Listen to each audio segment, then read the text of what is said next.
চুলায় একটি ফ্রাই তেল মাংসগুলো ভাজাগুলো তাড়াতাড়ি ভাজার জন্য দিয়ে দিচ্ছি। এখন দিয়ে নেব পরিমাণ মতো।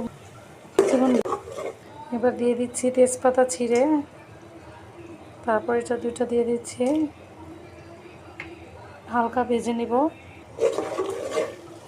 এবার দিয়ে দিচ্ছি অল্প পরিমাণ মশলা। এবার দিয়ে দিব টমেটো ও দিয়ে নিব। এবার ঢাকনা দিয়ে ঢেকে দিব। এবার আমি অন্য কুচি দেখো আগে থেকে ভাজা মাংসগুলো বন্ধ করে দিব। এবার ঢেকে দিব। অপর যে চুলার জন্য দিয়ে দিচ্ছি পরিমাণ মতো আদা ও রসুন পেস্ট। কিছুক্ষণ হালকা ভেজে দেব তেজপাতা আর এগুলো দুইটা, এগুলোও কিছুক্ষণ ভেজে নেব। দিয়ে দিব মরিচের গুঁড়ো, এটাও হালকা ভেজে নিব। এবার দিয়ে দিব রাঁধুনি বিরিয়ানি মশলা, বাকি মশলাটুকু সম্পূর্ণ দিয়ে দিচ্ছি।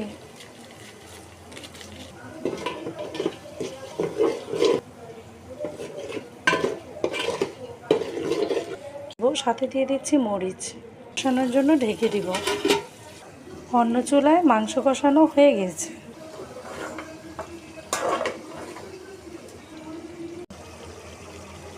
এবার আমি ঢাকনাটা তুলে নেব।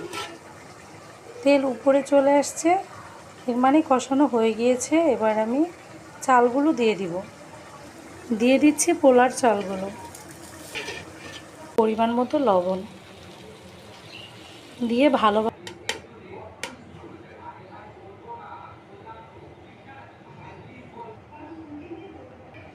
এখন আমি দিয়ে দিচ্ছি পরিমাণ মতো পানি। পরে এরকম এক কোর পানি এক কোর। এবার ঢেকে দিবেন এবং এবার কী অবস্থা দেখো। আগে থেকে রান্না করা মাংসগুলো অল্প অল্প করে দেব আর এভাবে নেড়ে দিয়ে দিচ্ছি এবং চুলার আঁচ মিডিয়াম লোতে রাখবো। চুলার আঁচটা ঠিক ঢাকনা দিয়ে তুলে নিব। দেখবো কীরকম সুন্দর হয়েছে। তোমরা যারা ভয় পাও যে তাও